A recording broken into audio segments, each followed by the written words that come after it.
Gosh, dog, I've done it again. I've come up with another obsession to bring to you guys. If you haven't heard, I put some posts out on Facebook. I have been taking a little break from YouTube while Daniel and I chase redfish tournaments and working on something new, and it is the Airwaves Podcast. It's a pretty cool concept to me. I've sent it out to, I don't know, 10, 20 people, and the reviews have been great. And what it is a lot of people you've heard of in the industry. Some you haven't, but they all have cool backgrounds. They all have cool stories that maybe you didn't know that's who these people are. Today, I am editing one with Mr. Chris Bush from Speckled Truth. I'm going to throw y'all a snippet of it, and I'm probably going to start posting these on my YouTube as they come along, 5-10 minutes of, a cool part of the deal. So I've got I've changed to a MacBook. I've got the old MacBook fired up, got the Astros playing up here. It's a rerun. I didn't get to catch the first one because we were recording.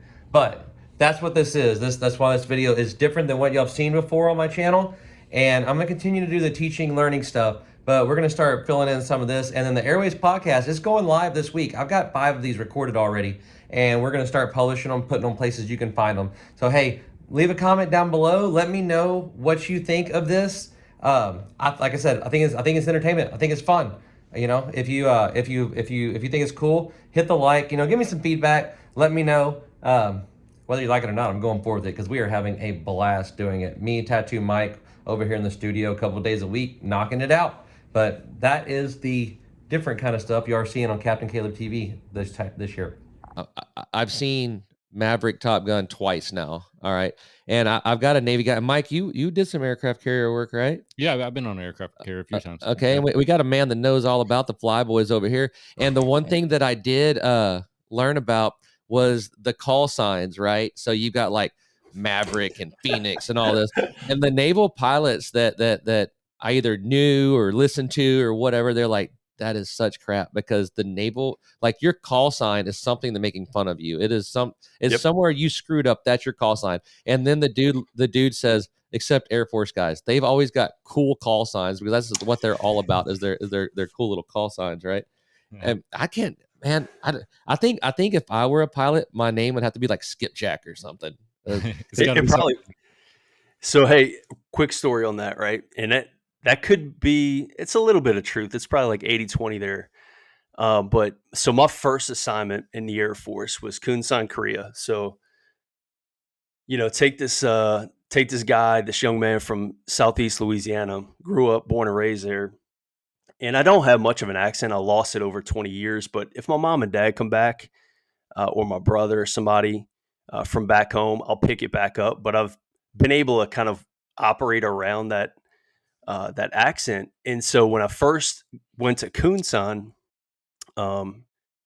it was a long flight. And so anyway, I leave out of New Orleans International. I fly to Seattle, then across the pond over to Tokyo, and then basically catch the hopper from Seoul down to Kunsan, which is on the southern part of the peninsula. So I get there. Dude, this is my first assignment in the Air Force. And I was an ROTC guy.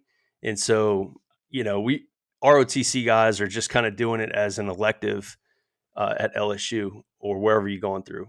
Anyway, I get there and I finally get set up.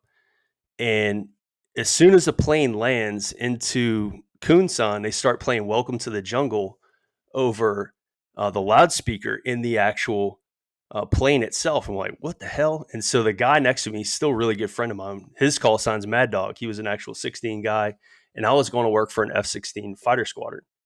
And so the command chief gets on the phone, which is like the most senior enlisted on the base, and he says, alarm red, mop 4, everybody get your friggin', at the time it was effing, get your friggin' mop gear on. And so I'll look at him, I'm like, dude, what does that mean?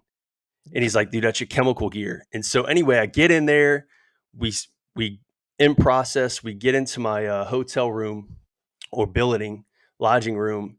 And that evening, 2 people break into the window of my lodging room. And I'm like, holy shit, what's going on? And they're in an exercise, which is like simulated combat. So they're driving around like shooting 50 cals on Humvees and stuff and all this stuff. And so the 2 guys break into the room and I'm like, I was sleeping, and so they're like, "Hey, are you Lieutenant Bush or whatever it is?" I'm like, "Yeah," and he goes, "Follow us," and I'm like, "Holy shit!" Like I'm getting like abducted. So we go to a hooch, which is like kind of like a squadron bar, because they had just indexed the exercise, and we go there, and the squadron commander is there, and basically all the F-16 pilots. They're all sitting there, and I walk in. I'm still like in flip flops, a pair of like I play college baseball, so like I had some baseball shorts on, like a shirt, a hat, and I walk into the hooch, this bar, and the squadron commander looks at me, he goes, "Are you L's replacement?" Which is the person I was replacing. I said, "Yes, sir." And he gives me a shot of Johnny Walker Black. He puts it there. He goes, "Take that shot. Take the shot." And he goes, "Welcome to the Pantons." And so sure as shit, man, like the two guys that abducted me were Juice and Crash Crab. So Juice and Crash were their call signs. Yeah, no shit. Dude. And so that was my introduction to the Air Force. And like the next month we would have these like sweeps where we would go to basically Kunsan City, and we would go and like basically it was a naming ceremony. And when you were getting named, they would give you a bottle of actually it was Jeremiah Weed, and they would give you a bottle, and you had an hour to drink that bottle before you could come back into the hooch. And then you're in front of everybody, and they just basically start calling things out. Well, one of the call signs that they gave actually what was up for debate was Boucher, because nobody could understand what the hell I was saying. And so somebody's like, Bobby Boucher, Bobby Boucher. And so they shortened it to Boucher. So that was actually my call sign when I was. And so when you get named, the commander gives you a coin, which is like an Air Force coin. And he slaps it on the table and he says, "Welcome to Pantons again." He says, "You'll be known as Boucher." So like he was purple. We called him Purple. That was his call sign. And then everybody just calls each other by call signs in that unit. So it's unlike anything else. And I'm not a rated guy. I'm not a pilot. I'm a support guy, but I just happen to be in an operations squadron. And it's just a really unique experience. And you can kind of see the tradition and legacy of like those guys. And it's very important because later on that year, we actually had one of our guys go down. He ejected flat spin, kind of like what you would see in Top Gun, when Goose and all that stuff. But basically, it was February. He ejected out of the airframe, and he was basically floating around in the Yellow Sea. And so the Air Force and the Republic of Korea Coast Guard went and found this guy. And thank God his life support raft inflated automatically. He was wearing basically like a dry suit, and he was able to be found, and he was alive, and that was good. But dude, for probably like 12 hours or so, the squadron was in a pretty shitty spot, man. I mean, we thought we lost one of our brothers, so it was good shit, man. So you basically left LSU and flew straight into the Ted offensive, which ended up being get Bush drunk, and they say they like to see homeboys naked. Dude, it was. But that's the thing, though, man. Is like over there, like if you're in that environment, like you played hard, but you worked even harder. Is that on our end? It shouldn't be.